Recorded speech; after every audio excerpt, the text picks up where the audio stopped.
warahmatullahi wabarakatuh. Berjumpa lagi dengan saya, Ibu Atikoh. Nah, pada video kali ini saya akan membahas mengenai materi keanekaragaman hayati. Apa sih itu keanekaragaman hayati? Yuk kita pelajari. Keanekaragaman hayati itu apa sih? Nah, keanekaragaman hayati atau biodiversitas itu kan berasal dari kata keanekaragaman dan hayat. Keanekaragaman itu kan berarti beraneka ragam. Kalau hayat itu artinya hidup. Jadi, di materi keanekaragaman hayati, kita akan mempelajari tentang berbagai macam makhluk hidup. Sebelum kita memulai materi keanekaragaman hayati, marilah kita mengulang terlebih dahulu materi yang kita pelajari di bab 1, yaitu tentang objek kajian biologi. Nah, masih ingatkah kalian apa saja tingkatan objek kajian biologi? Mari kita ulangi. Tingkatan objek kajian biologi yang paling rendah itu ada molekul. Molekul itu merupakan partikel-partikel penyusun tubuh organisme yang dibangun oleh atom-atom. Kemudian tingkatan yang kedua itu adalah sel. Setiap makhluk hidup itu tersusun atas sel. Sel itu berarti apa? Sel itu merupakan suatu unit terkecil dari suatu makhluk hidup. Tingkatan yang ketiga yaitu jaringan. Jaringan itu merupakan suatu kumpulan sel yang memiliki struktur dan fungsi yang sama. Selanjutnya ada tingkatan yang keempat. Tingkatan yang keempat ini adalah organ. Organ itu merupakan suatu kumpulan jaringan yang melakukan fungsi tertentu. Contoh dari organ itu ada organ jantung, paru-paru, otak, ginjal, dan lain sebagainya. Kemudian setelah tingkatan organ, ada tingkatan yang kelima, yaitu tingkatan sistem organ. Sistem organ itu merupakan suatu kumpulan atau beberapa organ yang menjalankan fungsi tertentu. Contoh dari sistem organ itu seperti sistem peredaran darah, sistem ekskresi, sistem pencernaan, dan lain sebagainya. Tingkatan yang selanjutnya itu adalah tingkatan individu. Tingkatan yang keenam ya berarti. Apa sih individu itu? Individu itu adalah suatu kombinasi dari sistem organ yang bersama-sama melakukan fungsi kehidupan. Contoh dari individu itu seperti satu pohon mangga, seekor ayam, seorang anak, dan yang paling mudah adalah kita sendiri. Kita ini termasuk tingkatan individu. Tingkatan yang selanjutnya yaitu tingkatan yang ketujuh. Tingkatan ketujuh ini diisi oleh populasi. Apa sih itu populasi? Populasi itu adalah kumpulan individu yang hidup di tempat tertentu. Contohnya, populasi pohon mangga, ada populasi ayam. Setelah populasi, ada tingkatan yang selanjutnya, yaitu tingkatan yang ke-8. Tingkatan yang ke-8 ini adalah komunitas.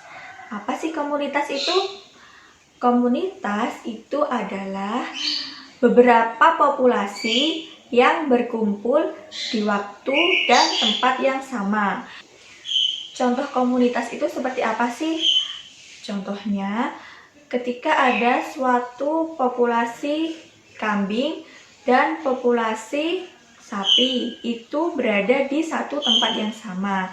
Nah, itu dinamakan komunitas. Tingkatan yang ke-10 ada ekosistem. Ekosistem itu merupakan seluruh komunitas beserta lingkungannya yang melakukan suatu interaksi. Jadi ekosistem itu adalah interaksi antara unsur biotik dan unsur abiotik. Contoh dari ekosistem itu seperti ekosistem laut, ekosistem sawah, terus ada ekosistem hutan, dan ekosistem yang lainnya. Seperti yang saya jelaskan tadi, bahwa ekosistem itu merupakan interaksi antara unsur biotik atau unsur hidup dan unsur abiotik atau unsur tidak hidup. Dalam ekosistem sawah, yang dimaksud sebagai unsur biotik atau unsur hidup itu seperti padi, tikus, serangga, dan makhluk hidup lainnya. Kemudian unsur abiotik itu seperti air, udara, cahaya matahari, dan lain sebagainya. Nah, ketika si unsur biotik dan abiotik ini melakukan interaksi, itu dinamakan sebagai ekosistem. Tingkatan objek biologi yang terakhir yaitu bioma. Bioma itu merupakan suatu kumpulan dari berbagai komunitas pada zona habitat tertentu. Contohnya, apabila suatu tempat itu dominannya adalah rumput, maka dinamakan bioma padang rumput. Nah, kita ulangi lagi ya. Tingkatan yang pertama ada molekul, lalu ada sel, jaringan, organ, sistem organ, individu, populasi, komunitas, ekosistem, dan yang terakhir adalah bioma. Oke, setelah kita mempelajari objek kajian biologi ini, kita akan mempelajari keanekaragaman hayati yang berperan seperti yang saya jelaskan di awal, bahwa keanekaragaman hayati atau istilahnya itu biodiversitas merupakan suatu keanekaragaman makhluk hidup yang ada di bumi ini. Kenapa kok dikatakan beraneka ragam? Tentunya karena memiliki perbedaan. Orang yang kembar pun itu pasti memiliki perbedaan. Sekarang kita bahas, keanekaragaman hayati itu dibagi menjadi 3 macam. Yang pertama, keanekaragaman tingkat gen. Yang kedua, keanekaragaman tingkat spesies atau tingkat jenis. Dan yang ketiga, itu ada keanekaragaman tingkat ekosistem. Kita bahas satu persatu ya. Yang pertama itu ada keanekaragaman tingkat gen.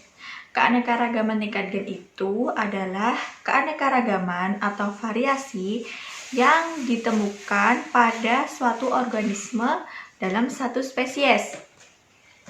Coba kalian perhatikan kalian dengan saudara kalian. Apakah memiliki bentuk mata yang sama? Apakah memiliki rambut yang sama? Apakah memiliki warna kulit yang sama? Tentunya pasti ada perbedaan kan?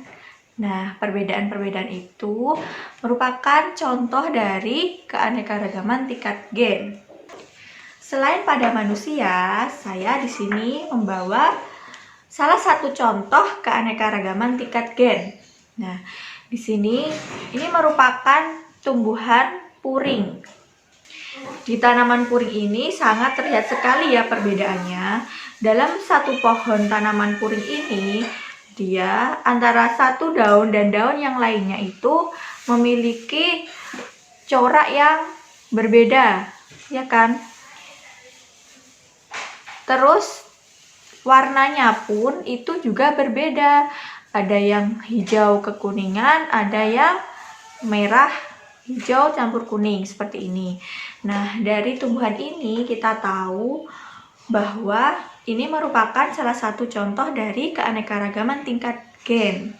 Jadi, gen-gen yang ada di tumbuhan ini itu yang mempengaruhi perbedaan-perbedaan sifat seperti warnanya dan coraknya daun ini.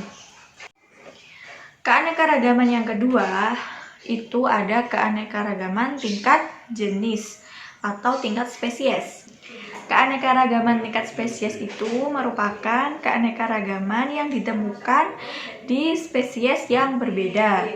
Contohnya, kalian tahu macan tutul, terus ada kucing, ada harimau.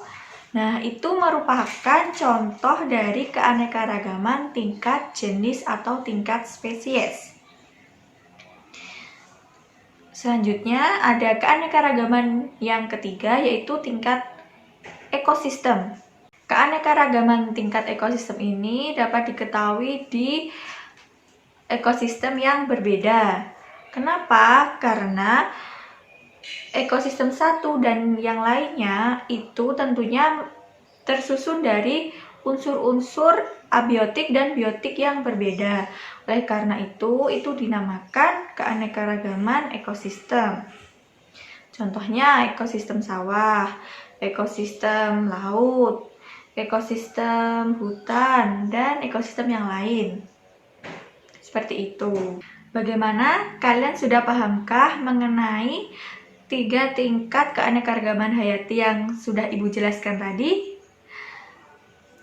Kalau kalian sudah paham, coba cek kepahaman kalian mengenai keanekaragaman hayati di video yang saya tayangkan berikut ini.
Dari video yang saya tayangkan tadi, silahkan kalian jawab jenis keanekaragaman hayati apa yang ada di video tadi. Kemudian nanti kalian jawab di kolom komentar di bawah ini ya.